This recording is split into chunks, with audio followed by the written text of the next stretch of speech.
Hello, hello, hello, hello. अभी को आवाज़ आ रही है? बताइएगा। Good afternoon, good afternoon. हाँ, जो बच्चे गुड मॉर्निंग बोल रहे हैं उनको गुड मॉर्निंग। कुछ गुड इवनिंग वाले भी होंगे, उनको गुड इवनिंग। कुछ गुड नाइट वाले भी हो सकता है आ गए हों, उनको गुड नाइट, है ना? वैसे अभी क्या है? गुड आफ्टरनून, ठीक है? चलो गुड आफ्टरनून।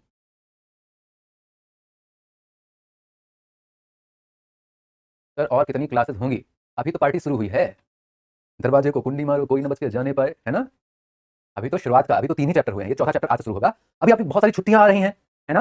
अब कुछ लोग छुट्टियों में क्या करेंगे? कुछ लोग पिक्चर देखने जाने का प्लान बनाएँगे, चलो हम लोग पिक्चर देखने जाएँगे। कुछ लोग छुट्टियों में पार्क में घूमने जाने का प्लान बनाएंगे। जो लोग दूर दराज से होंगे वो अपने घर चले जाएंगे, है ना? अब देखो, एक ग्रुप वो हुआ जो मूवी देखने जाएगा, एक ग्रुप वो हुआ जो पार्क जाएगा, और एक ग्रुप वो हुआ जो अपने अपने घर जाएगा। मतलब उसका किसी से मतलब नहीं है, वो तो अपने घर जा रहा है। तो जो मूवी देखने वाले लोग हैं वो अपना एक ग्रुप बना लेंगे, ठीक है? व्हाट्सएप इन्फॉर्मेशन की ये वाली मूवी है, इतने रुपए की टिकट आएगी, ये वाले सिनेमा हॉल में जाना है। पार्क जो लोग जा रहे हैं वो लोग बना लेंगे कि भैया ये वाली गाड़ी से जाएंगे, इतने बजे निकलेंगे, यहाँ पर जाएंगे। तो इनके क्या हो गए? ग्रुप हो गए। मैंने क्या बोला? मैंने बोला दो या दो से अधिक लोग या संस्थाओं का एक ऐसा समूह जो कि किसी विशेष उद्देश्य के लिए बना होता है, जो कि किसी विशेष उद्देश्य की पूर्ति के लिए होता है, समूह संगठन कहलाता है, ऑर्गेनाइजेशन कहलाता है। परिभाषा याद नहीं करनी है, बिल्कुल याद नहीं करनी है, ठीक है? बिल्कुल याद नहीं करनी है परिभाषा।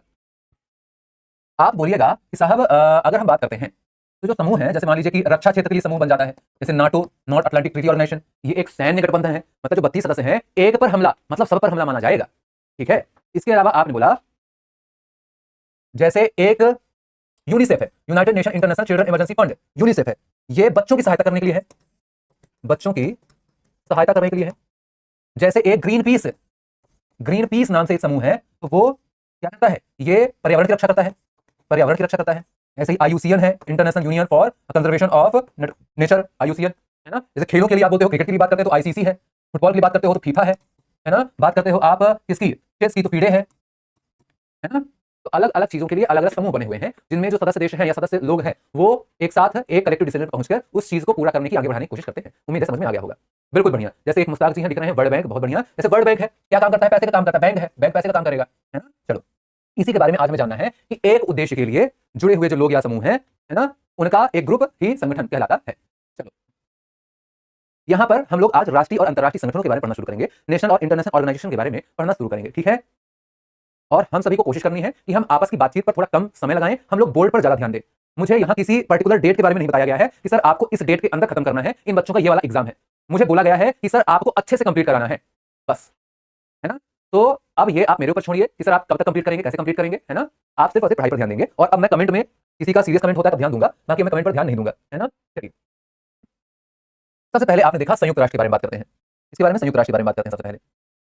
संयुक्त राष्ट्र मतलब क्या है? UN, UN, United, United nation, है ना? अर्थात संयुक्त, यूनाइटेड मतलब संयुक्त, नेशन मतलब राष्ट्र, संयुक्त राष्ट्र। आप देखिए विश्व युद्ध कब हुआ? पहला विश्व युद्ध हुआ 1914 से लेकर 1918, 1918। दूसरा विश्व युद्ध 1939 से लेकर 1945 तक हुआ, 1945 तक हुआ दूसरा विश्व युद्ध, है ना? तो दोबारा यही बात निकल कर आई कि विश्व युद्ध जैसी घटना दोबारा ना हो। आप घर में क्या होता है? दो तुम और तुम्हारी बहन, है ना, मतलब भाई बहन एक दूसरे का बाल पकड़ पकड़ के, है ना, खूब लड़ाई की है तुमने। फिर तुम्हारे मम्मी पापा साथ में बैठेंगे और समझाएंगे कि लड़ाई करना गंदी बात है, तुम दोनों अच्छे भाई बहन हो, एक दूसरे की रक्षा करो। फिर हाथ मिलवाएंगे, गले मिलवाएंगे। तो बड़े बुजुर्ग क्या करेंगे? लड़ाई झगड़ा खत्म करेंगे, है ना? अब यहां पर क्या बात की जा रही है? यहां पर यही बात करी जा रही है कि यहां पर लड़ाई हो गई, अब दोबारा लड़ाई ना हो इसके लिए एक संगठन बना दिया गया, संयुक्त राष्ट्र। या कोई लड़ाई होगी, आप यहां पर कंप्लेन करना, तो भैया देखो इसने मेरी चॉकलेट ले लिया, मेरी चॉकलेट दिलवा दो, तो लड़ाई हो जाएगी। ये बात अलग है कि आजकल वर्तमान में ये अपना अस्तित्व खो चुका है। चाहे रूस और यूक्रेन की बात कर लीजिए, वो लड़ रहे हैं, कोई दिक्कत की बात नहीं है। जैसे अभी इजराइल हमास का युद्ध अमेरिका ने शांत करवाया है, संयुक्त राष्ट्र कोई भूमिका ही नहीं निभा पा रहा था। भारत पाकिस्तान लड़ाई कर रहे हैं, कोई भूमिका ही नहीं निभा पा रहा है। चीन हर देश पर कब्जा करने की बात कर रहा है, ये कोई भूमिका ही नहीं निभा पा रहा है। अब ये अपना अस्तित्व खोता जा रहा है, बात अलग है, लेकिन फिर भी आपके लिए बहुत इंपॉर्टेंट संस्था है। कौन सी? संयुक्त राष्ट्र। इसकी स्थापना कब होती है? आप बोलिएगा साहब। चलो ऊपर, चलो तुम टाटा बाय बाय। संयुक्त राष्ट्र की स्थापना की अगर बात करते हैं 24 अक्टूबर 1945, 1945। 24 अक्टूबर, मतलब ये अक्टूबर का महीना ही चल रहा है ना? 24 अक्टूबर को ही पोलियो दिवस भी मनाया जाता है। 24 अक्टूबर को भी ITBP, Indo Tibetan border police का स्थापना दिवस भी मनाया जाता है, ठीक है? आपने बोला इसके मुख्यालय की अगर हम बात करते हैं, अमेरिका में ही एक स्थान है न्यूयॉर्क करके, यहां पर इसका हेडक्वार्टर स्थित है। यूएन का हेडक्वार्टर न्यूयॉर्क में आपको देखने के लिए मिल रहा है। इसके प्रमुख कौन है? आप बोलोगे एंटोनियो गुटेरस नाम के एक व्यक्ति हैं। प्रमुख की अगर हम बात करते हैं, प्रमुख के पद का नाम है महासचिव, सेक्रेटरी जनरल, है ना? और इनका नाम है एंटोनियो गुटेरस। एंटोनियो गुटेरेस से एक बार सवाल में ये पूछा गया कि ये किस देश से संबंधित है, तो आप बोलेंगे ये पुर्तगाल देश के हैं, पुर्तगाल देश के हैं। और कोई मुझसे इस बात पर बिल्कुल गुस्सा नहीं होगा कि सर आप मेरे कमेंट नहीं देख पा रहे हैं, क्योंकि हम लोग यहाँ पर पढ़ने के लिए आए हैं और आप बच्चे ही देखो, बहुत सारे आप बच्चे हैं, है ना। अगर मैं हर एक की छोटी छोटी बातों का जवाब देने लगूंगा तो बहुत सारा टाइम लग जाएगा, जो कि आपके लिए ही नुकसान है ना। तो महासचिव आपने बोला एंटोनियो गुटेरेस, ये पुर्तगाल के हैं। आपसे ये अगर पूछा जाए कि इसमें सदस्य देश कितने हैं, तो आप बोलेंगे 193 सदस्य देश हैं। कितने? 193 सदस्य देश हैं। आइए यहां पर देखते हैं, ये कौन है? ये है एंटोनियो गुटेरेस, पुर्तगाल वाले। ये संयुक्त राष्ट्र का एक लोगो है, ठीक है। संयुक्त राष्ट्र की स्थापना 24 अक्टूबर को होती है, मुख्यालय न्यूयॉर्क में है। इसमें सबसे नवीनतम सदस्य कौन सा बना था? साउथ सुडान, दक्षिण सुडान, है ना। आप यहां पर नवीनतम करके लिख लीजिए, नवीनतम कौन सा बना था? आप बोलेंगे दक्षिण सुडान, ठीक है। यहां पर आपको देखने को मिल रहा है प्रथम महासचिव भी लिखा हुआ है। पहले महासचिव कौन थे? त्रिगवेली नाम के एक व्यक्ति थे, जो पहले महासचिव के रूप में आपको देखने को मिलता है। मतलब जब इसकी स्थापना करी गई थी तब त्रिगवेली को इसके प्रमुख के रूप में बनाया गया था, ठीक है। और वर्तमान में भारत का प्रतिनिधित्व तो यहां पर कौन कर रहे हैं? मतलब एक ऐसा इंसान होगा हर देश से जो इसके प्रमुख के रूप में काम कर रहा होगा, है ना। तो भारत के यहां पर प्रतिनिधित्व कौन कर रहा है? भारत का यहां पर उत्तरदायी कौन है? आप बोलेंगे ये साहब है। इनका नाम क्या है? पी हरीश, पी हरीश या पर्वतनेनी हरीश, पी हरीश आप याद रखिए। ये कौन है? जवाहरलाल नेहरू जी की बहन है। इनका नाम है विजया लक्ष्मी पंडित, विजया लक्ष्मी पंडित। जो संयुक्त राष्ट्र महासभा है ना, हर साल उसके अध्यक्ष के रूप में एक व्यक्ति को अपॉइंट कर दिया जाता है कि जो अब मीटिंग होगी उसकी अध्यक्षता ये इंसान करेगा, है ना। वैसे ही एक बार 1953 में विजया लक्ष्मी पंडित जी को संयुक्त राष्ट्र महासचिव के संयुक्त राष्ट्र महासभा के प्रमुख के रूप में, अध्यक्ष के रूप में, बैठक की अध्यक्ष के रूप में चुना गया था। 8वें सत्र की अध्यक्ष के रूप में चुना गया था, जो कि विश्व में पहली बार था किसी महिला को इस पद पर चुना गया है। तो ये नाम आपके लिए बहुत इंपॉर्टेंट है, विजया लक्ष्मी पंडित, जवाहरलाल नेहरू जी की बहन, ठीक है। चलो, तो ये सारी जानकारी आपने देख ली है। अब बढ़ते हैं थोड़ा आगे, बहुत आगे नहीं बढ़े, थोड़ा आगे। अगर आपसे संयुक्त राष्ट्र के अंग पूछ लिए जाए, आपके शरीर में भी अंग है, आंख है, कान है ना, माथा है, आपके नाक है, मुंह है, हाथ है, जिसे तुम पूरा दिन स्क्रॉल करते रहते हो रील, है ना। कुछ लोग इसे पबजी खेलते हैं, राइट। तो ये आपके पास उंगलियां हैं। कुछ लोगों के पास टांग भी है, जो दूसरे के काम में अड़ाते रहते हैं टांग, है ना। बस यही बात यहां पर करी जा रही है कि वैसे ही संयुक्त राष्ट्र के भी 6 अंग हैं। कितने अंग हैं माने गए हैं? 6 अंग माने गए हैं। कौन कौन से अंग हैं? एक संयुक्त राष्ट्र महासभा, महासभा मतलब सारे सदस्य बैठ करके बातचीत करते हैं किस चीज पर निर्णय लेना है। सुरक्षा परिषद मतलब सुरक्षा करने की बात करता है, ठीक है। आर्थिक एवं सामाजिक परिषद नाम से ही क्लियर है, आर्थिक और सामाजिक रूप से जो भी चीजें हैं, विषय है, वो इसके पास आएंगे। न्यास परिषद ट्रस्टीशिप काउंसिल है, अंतरराष्ट्रीय न्यायालय है, इंटरनेशनल कोर्ट ऑफ जस्टिस है, सचिवालय है, सेक्रेटरीट है। सचिवालय काम होता है कागज वगैरह मेंटेन करना। हमारे लिए यहाँ पर 2 संस्थान इंपॉर्टेंट है। एक संस्थान इंपॉर्टेंट है, एक अंतरराष्ट्रीय न्यायालय, एक संस्थान इंपॉर्टेंट है सुरक्षा परिषद, ठीक है। सुरक्षा परिषद और अंतरराष्ट्रीय न्यायालय हमारे लिए इंपॉर्टेंट है, ठीक है। आपने बोला साहब UNSC, UNSC United nation security council, United nation security council मतलब संयुक्त राष्ट्र सुरक्षा परिषद।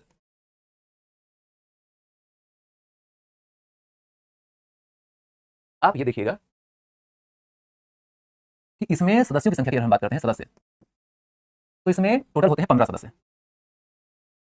15 में कुछ स्थायी होते हैं परमानेंट और कुछ अस्थायी होते हैं temporary.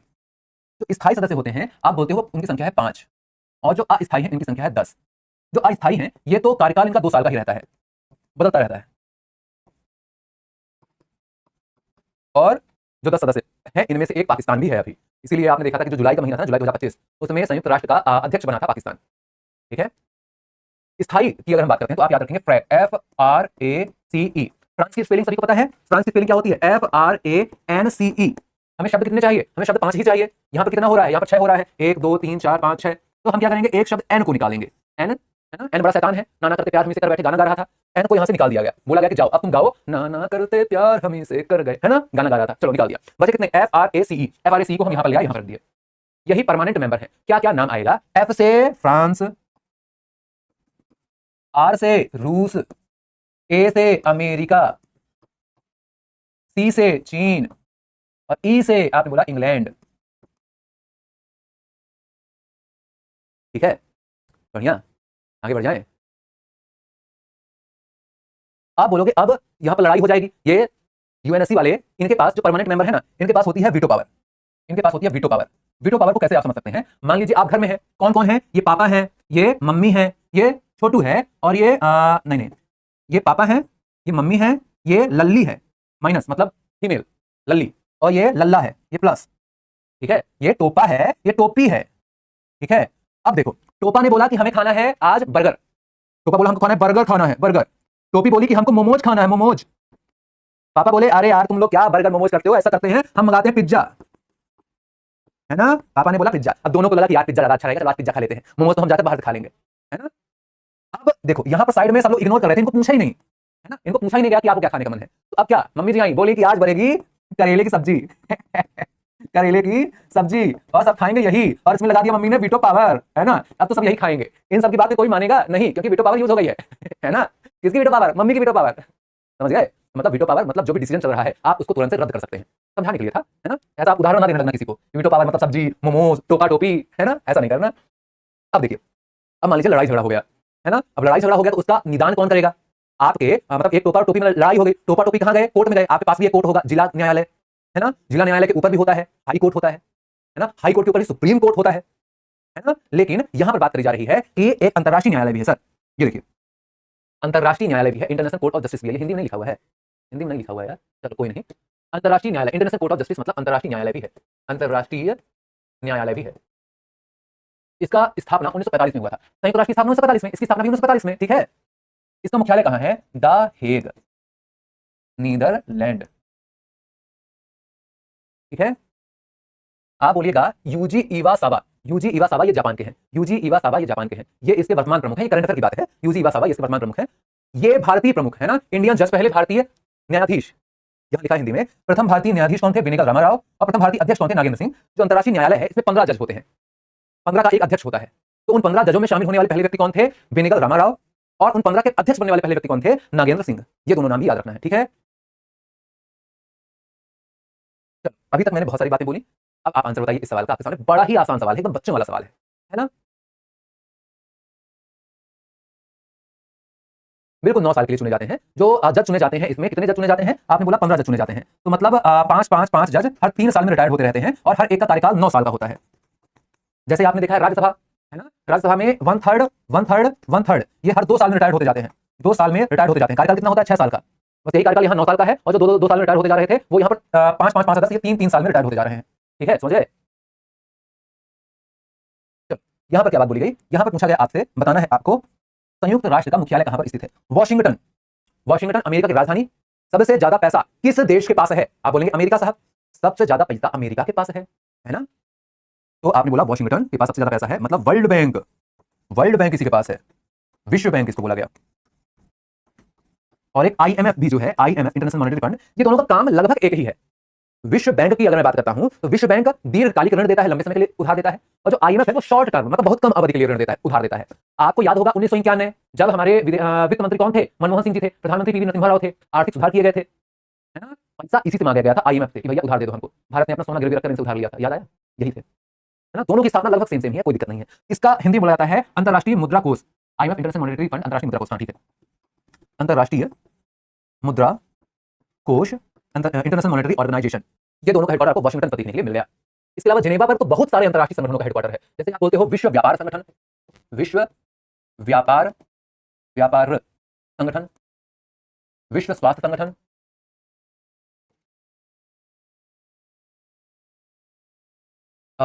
WTO, WHO, red cross संस्थान, रेड क्रॉस संस्थान। इसके अलावा आपने बोला कि जिनेवा पर ही आपको मिल जाता है विपो, वर्ल्ड इंटेलेक्चुअल प्रॉपर्टी ऑर्गेनाइजेशन का हेडक्वार्टर भी आपको जिनेवा पर ही मिल जाता है। ILO, अंतर्राष्ट्रीय श्रम संगठन, अंतर्राष्ट्रीय श्रम संगठन ना, और भी बहुत सारे मिल जाएंगे। तो इसको बोला गया WTO, वर्ल्ड ट्रेड ऑर्गेनाइजेशन, इसको बोला गया WHO, वर्ल्ड हेल्थ ऑर्गेनाइजेशन, इसको रेड क्रॉस, और इसको ILO, International Labour Organisation. Paris पर आपको मिल जाएगा हेडक्वार्टर किसका? आपने बोला UNESCO, United Nation Educational Scientific and Cultural Organisation, अर्थात यूनेस्को, ठीक है। न्यूयॉर्क में भी कई सारे संस्थानों का हेडक्वार्टर आपको मिल जाता है, जैसे एक तो संयुक्त राष्ट्र का ही मिल गया, एक आपने बोला कि न्यूयॉर्क पर ही आपको हेडक्वार्टर मिल जाता है UNICEF, United nation international children emergency fund, UNICEF का भी हेडक्वार्टर आपको ही मिल जाता है। एक बात ध्यान देना, यहां पर एक WTO आपने पढ़ा है, ये WTO मतलब P फॉर क्या है? ट्रेड, P फॉर क्या है? ट्रेड, ट्रेड मतलब व्यापार। एक UN का, एक संयुक्त राष्ट्र का WTO और है, WTO और है, लेकिन इसका नाम क्या है? World Tourism Organisation. T for यहां पर टूरिज्म है, टूरिज्म मतलब पर्यटन है। और आप बोलिएगा यहां पर इसका हेडक्वार्टर है मैड्रिड में, मैड्रिड स्पेन में इसका हेडक्वार्टर है, इसका हेडक्वार्टर मैड्रिड स्पेन में है। 27 सितंबर की तारीख को अंतर्राष्ट्रीय पर्यटन दिवस मनाया जाता है, ठीक है।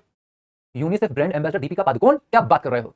यूनिसेफ की एम्बेसडर दीपिका पादुकोण बन गई? मैंने तो करीना कपूर पढ़ा था, मैंने तो मेंटल हेल्थ का देश के अंदर ब्रांड एम्बेसडर दीपिका पादुकोण पढ़ाया था, है ना। आप कहां पढ़ रहे हो भैया? गलत नहीं, ये मत बोलना सर आप सही पढ़े हैं, मैंने ये नहीं पढ़ाया है, ठीक है। चलो कहां गया? ये एसएससी केजीएस में आओगे, एसएससी केजीएस जैसे क्लिक करोगे एसएससी केजीएस शॉर्ट में आओगे, है ना, शॉर्ट में हल्का ऊपर करते जाओगे तो ये दिखेगा, ये दीपिका पादुकोण, और ये किसकी बनी है, मेंटल हेल्थ जो इंडिया का है उसके लिए इनको बनाया गया है ब्रांड एम्बेसडर, ठीक है, मेंटल हेल्थ के लिए। और ये वाला शॉट आप जरूर देखेंगे, है ना, ये वाला शॉट बहुत ज्यादा इंपॉर्टेंट है आप सभी के लिए। हाल ही पर एक मूवी आई है कांतारा करके, कांतारा मूवी के बारे में सभी ने सुना होगा, 2 साल पहले भी आई थी कांतारा, अब आई है कांतारा चैप्टर 1, है ना। और जो कांतारा मूवी है उसमें किस किस चीज के बारे में बात की गई है, पंजुली भगवान, गुलिका भगवान, है ना, ब्रह्म राक्षस, ये कुछ बातें हैं। तो उनमें से पंजुली और गुलिका के बारे में एक कहानी मैंने इस शॉर्ट वीडियो में बताने की कोशिश करी है ना। हमारी टीम ने भी इस वीडियो को बनाने में बहुत ज्यादा मेहनत करी है, आप जाकर देखिएगा, 2 या 2.5 मिनट का वीडियो है और बहुत ज्यादा इंपॉर्टेंट है। आगे आने वाली कोई भी परीक्षा है अगले 2-3 साल, यहां पर से आपसे सवाल बन सकता है ना। कोला भूता नृत्य का संबंध कहां से है, पंजुली भगवान का संबंध किस क्षेत्र से है ना, गुलिका भगवान का संबंध किस नृत्य से है, किस लोक नृत्य से है ना। इस जो मूवी आई थी जिसका नाम था कांतारा, उसके डायरेक्टर कौन है, राइटर कौन है, एक्टर कौन है, ऐसे सवाल आपसे बन सकते हैं। सर ट्रिक फ्रांस में इंडिया क्यों नहीं है? देखिए हमेशा आप याद रखेंगे, जो ट्रिक है वो आपको गड्ढे से निकालने का काम करेगी, है ना। मतलब अब अगर आप सोच रहे हो कि साहब कहां मैंने ट्रिक बताई थी, यहां पर ट्रिक बताई थी, सर सी से कनाडा क्यों नहीं है, सर ए से अमेरिका क्यों है, ए से अर्जेंटीना क्यों नहीं है, आर से रूस ही क्यों है ना, आर से कोई और देश होना चाहिए था सर, एफ से फ्रांस ही क्यों है। तो भैया देखो 5 देशों के पास सदस्यता है, 5 देशों को याद करने के लिए हमने ये तकनीक निकाली हुई है ना। तो आप रट्टा मत मारिए, आप समझकर पढ़िए, अच्छे से पढ़िए, कैसे पढ़िए बस रटिए, है ना। इसका आंसर क्या हो जाएगा, आपने बोला संयुक्त राष्ट्र हेडक्वार्टर कहां पर है, न्यूयॉर्क में है, संयुक्त राष्ट्र हेडक्वार्टर कहां पर है, न्यूयॉर्क में है, ठीक है। और इसके अलावा एक और बात, ये तो आपने देखा कांतारा के बारे में, एक और चीज बताता हूं, यही एसएससी के पर ही आप आओगे, लाइव पर क्लिक करोगे, थोड़ा ऊपर आओगे, ये लगभग 2 घंटे पहले एक वीडियो हुआ है नोबेल पुरस्कार के बारे में, 20 मिनट का वीडियो है नोबेल पुरस्कार का, जो करंट अफेयर अभी चल रहा है 2025 में जो पुरस्कार मिले हैं, और जो स्टैटिक जीके है नोबेल पुरस्कार का, पूरा 20 मिनट में लगभग खत्म, है ना। तो ये अब जो आगे आने वाले 2 साल हैं आपके हर परीक्षा में आपको देखने को मिल सकता है, तो इसको पढ़ लीजिएगा, अच्छे से नोट्स भी बना लीजिएगा, मैंने ट्रिक से याद करवाया हुआ है यहाँ पर भी, ट्रिक आपको ना भी पसंद आए आपको डायरेक्ट रट्टा मार लेना है, ठीक है, क्योंकि ट्रिक अपने अपने ऊपर होती है, किसी को पसंद आता है, किसी को नहीं पसंद आता है ना। चलो आओ सवाल, अंतरराष्ट्रीय न्यायालय का मुख्यालय कहां स्थित है, where is the headquarter of the International Court of Justice located, बताइए। आंसर काफी आसान, पेरिस, है ना, पेरिस आंसर हो जाएगा, ऑप्शन ए, वेरी गुड, बिल्कुल सही ऑप्शन है। अरे नहीं सर, अभी अभी आपने बताया था, ICJ international Court of justice अंतरराष्ट्रीय न्यायालय का मुख्यालय मिलता है द हेग के अंदर, कहां पर, द हेग, स्पेलिंग कैसे लिखते हो, द हेग। एक बच्चा भी लिख रहा था जब मैं ये इन्फॉर्मेशन दे रहा था कि सर आज आप बकवास ज्यादा कर रहे हैं। अच्छा मैंने तुम्हारा नाम थोड़ी लिया है ना, कि मैंने बकवास कर दी है, तुम्हारा नाम लेता अगर मैं, तब बकवास होती, ठीक है। चलो, मैच लिस्ट 1 विद लिस्ट 2, सूची 1 को सूची 2 से सम्मिलित करना है। सवाल आपके सामने है, बताओ। जो नोबेल पुरस्कार है ना, जब एग्जाम में आएगा तब एग्जामिनर को तुम बोलना अरे ये बकवास सवाल है। चलो, लिस्ट 1 को लिस्ट 2 से मैच करना है आपको, जोड़ी ऊपर वाला बनाता है, आपको भी एक बार मौका मिला है जोड़ी बनाने का, जल्दी से बनाओ। कोई सी बोल रहा है, कोई ए बोल रहा है, एक सवाल का एक ही उत्तर मैं मानूंगा, है ना। आपका एग्जामिनर कभी कभी एक सवाल के एक से अधिक उत्तर मान लेता है, मैं ऐसा नहीं करूंगा, है ना, कि सबको नंबर देना पड़े, क्वेश्चन डिलीट करना पड़े, ऐसा नहीं। देखो इनमें से मैंने आपको कितनों के आंसर बता दिए हैं, मैंने आपको यूनेस्को का आंसर बता दिया है, ट्रेड ऑर्गेनाइजेशन का उत्तर बता दिया है, आईएमएफ का उत्तर बता दिया है, और टूरिज्म ऑर्गेनाइजेशन भी मैंने आपको बता दिया, मतलब चारों ही मैंने आपको अभी अभी बता दिए हैं, है ना। ये देखो, ये राइट, आईएमएफ और वर्ल्ड बैंक, आईएमएफ और वर्ल्ड बैंक, ये दोनों का हेडक्वार्टर कहां पर है, आपने बोला वॉशिंगटन पर है।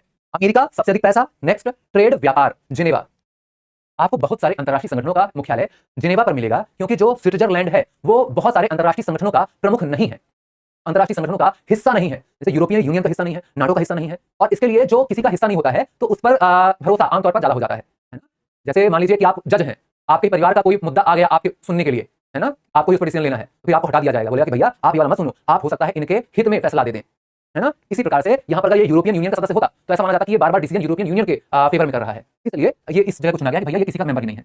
यूनेस्को की बात करते हैं, यूनेस्को का हेडक्वार्टर पेरिस में है। संयुक्त राष्ट्र विश्व पर्यटन संगठन की अगर हम बात करते हैं, मैड्रिड स्पेन में इसका हेडक्वार्टर आपको देखने को मिलता है।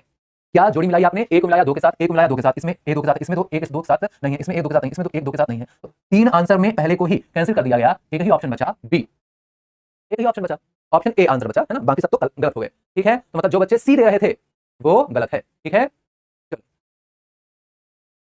अब यहां बात करी जा रही है इसरो की। इसरो मतलब क्या होता है, पहले आप अंग्रेजी में देखिए, इंडियन स्पेस रिसर्च ऑर्गेनाइजेशन। अब आपको लग रहा होगा कि सर आज आप अंग्रेजी बहुत लिखा रहे हैं, आप यकीन मानिए परीक्षा में इनका जब फुल फॉर्म पूछा जाएगा तो आपको हिंदी में ही याद करना है, चाहे आप देवनागरी ही लिखो, चाहे आप ऐसा ही लिखो, लेकिन अंग्रेजी याद करना पड़ेगा। इंडियन स्पेस रिसर्च ऑर्गेनाइजेशन,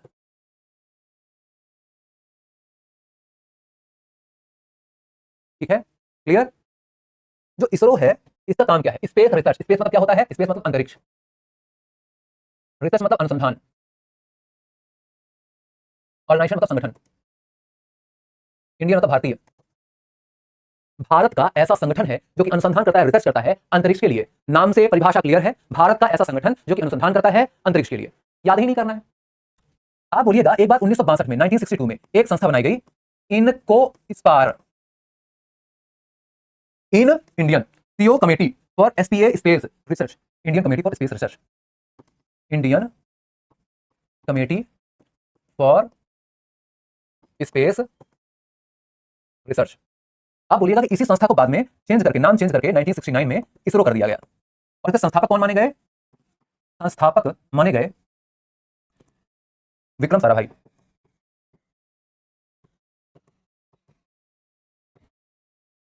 ठीक है। आप बोलिएगा कि इसकी मुख्यालय की अगर हम बात करते हैं, मुख्यालय कहां पर है? मुख्यालय, मुख्यालय कहां पर है? आपने बोला ये हो जाता है बेंगलुरु। ठीक है। ये हैं विक्रम साराभाई, भारतीय अंतरिक्ष कार्यक्रम के जनक के रूप में भी इनको जाना जाता है। ये कौन है? आप लोगों, इनका नाम है वी नारायणन।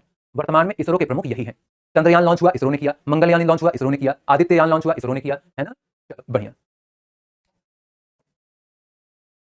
सवाल पढ़िए, उत्तर बताइए।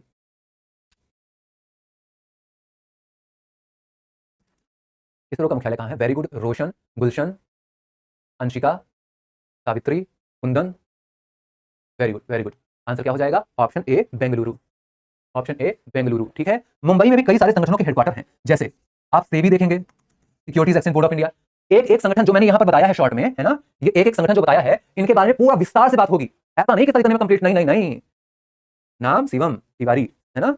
आप यकीन मानिए स्ट्रेटेजी के अभी तक आपने कहीं पर ऐसा नहीं देखा होगा, क्योंकि मैं भी जितने घंटे यहाँ पर पढ़ाता नहीं हूँ, उतने घंटे पढ़ना ही मेरा काम है। आपने जितने संस्थानों में आपने सुना होगा नाम, आपने जितनी किताबें यहाँ तक स्ट्रेटेजी की देखी होंगी, वो सारी उन सभी का अध्ययन मैं कर चुका हूँ, है ना। और वहां से जहां से भी सबसे बेस्ट चीज मुझे मिली है ना, वो मैं आपके सामने प्रस्तुत कर रहा हूँ। ऐसा बिल्कुल भी नहीं है कि मैं किसी दूसरे शिक्षक को नहीं देखता हूँ, मैं सबसे सीखता हूँ, सीख कर ही और बेहतर करने की कोशिश कर रहा हूँ। ठीक है, चलो। और इसमें कोई शर्म की बात नहीं है ये बताने में कि मैंने बाकी शिक्षकों से पढ़ा हुआ है। ठीक है, चलो। सेबी, आरबीआई, इसके अलावा SBI, State Bank of India, Reserve Bank of India, Securities and Exchange Board of India, इसके अलावा आपने बोला BCCI, Board of Control for Cricket in India, इसके अलावा NABARD, National Bank for Agriculture Research and Development, NABARD. इन सबका headquarter कहां है? आपने बोला मुंबई में। पुणे के अंदर आपने बोला CDAC, CDAC centre for development of advance computing, computer में आप पढ़ेंगे। सीडैक का हेडक्वार्टर कहां? पुणे। इसके बाद फिर आपने बोला सीरम इंस्टीट्यूट ऑफ इंडिया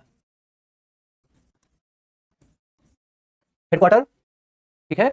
इसके अलावा आपने बोला नई दिल्ली, नई दिल्ली पर तो राजधानी ही है ना, नई दिल्ली तो राजधानी ही है, तो यहां पर तो आपको डीआरडीओ का हेडक्वार्टर मिल जाएगा। DRDO, national housing bank, national housing bank का हेडक्वार्टर मिल जाएगा। यहां पर तो बहुत सारे मिल जाएंगे। चलो आगे बढ़ते हैं। डीआरडीओ की बात आई है तो डीआरडीओ के बारे में भी जान लो। डीआरडीओ मतलब क्या है? फसाई का कहां है सर? सबकी बारी बात होगी, अभी रुकिए। फसाई हो गया, बॉर्डर रोड ऑर्गेनाइजेशन हो गया, नहाई हो गया, national highway authority of India, CSIR हो गया ना, बार्क हो गया, बहुत सारी चीजें हैं। अभी तो पूरा कुबेर का खजाना है हमारे पास। चलो, ये साहब कौन है? समीर वी कामत इनका नाम है। डीआरडीओ के वर्तमान प्रमुख के रूप में आप इनका ही नाम याद रखते हो, समीर वी कामत। ठीक है। डीआरडीओ के बारे में अगर हम लोग बात करते हैं तो नई दिल्ली, डीआरडीओ के बारे में नई दिल्ली। ठीक है सर। सिडबी क्या होता है? आगे आएगा, है ना। Small industry development bank of India आगे आएगा, लखनऊ में हेडक्वार्टर, है ना। रुक जाओ अभी, सबर इंतजार कर लो थोड़ा सा, सब आएगा, सबका नंबर आएगा, कोई ना बच पाएगा। डीआरडीओ डिफेंस मतलब रक्षा, रक्षा, रिसर्च मतलब अनुसंधान, defence research and development, development मतलब विकास, ऑर्गेनाइजेशन मतलब संगठन। मतलब फुल फॉर्म क्या हो गया? Defence Research Development Organisation, Defence Research Development Organisation. Headquarter कहां है? राजधानी नई दिल्ली। स्थापना कब हुई? स्थापना 1958। एक बात बताऊं, किसी को बताना नहीं, 1958 में ही नासा की स्थापना हुई थी। नासा पता है ना क्या है? जैसे भारत में इसरो है ना, अंतरिक्ष की सरकारी संस्था इसरो भारत में, वैसे ही अमेरिका में नासा है, national aeronautics space administration, national aeronautics space administration, NASA, है ना। किसी को मत बताना, दोनों की स्थापना एक ही साल हुई थी, 1958। ठीक है।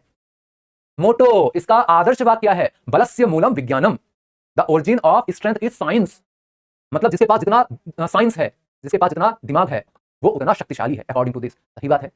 अमेरिका ने सबसे पहले परमाणु बम बना लिया, परमाणु बम मार दिया जापान के ऊपर, आज अमेरिका विश्व शक्ति है। चाइना, चाइना के पास बहुत ज्यादा इस समय सबसे ज्यादा वैज्ञानिक खोजें कौन कर रहा है? चाइना कर रहा है ना। चाइना भी पावरफुल है ना। जिसके पास विज्ञान है उसके पास शक्ति है, ऐसा डीआरडीओ का भी मानना है। बलस्य मूलम विज्ञानम, ये संस्कृत में है, इसका अंग्रेजी में strength origin in science, science strength originate from science, आप कुछ भी कर सकते हैं। फर्स्ट प्रेसिडेंट दौलत कोठारी। पेरेंट एजेंसी मतलब किस मंत्रालय के अधीन आता है? रक्षा मंत्रालय के अधीन आता है, ये सामान्य सी बात है ना। और chairman Samir V Kamat. Clear?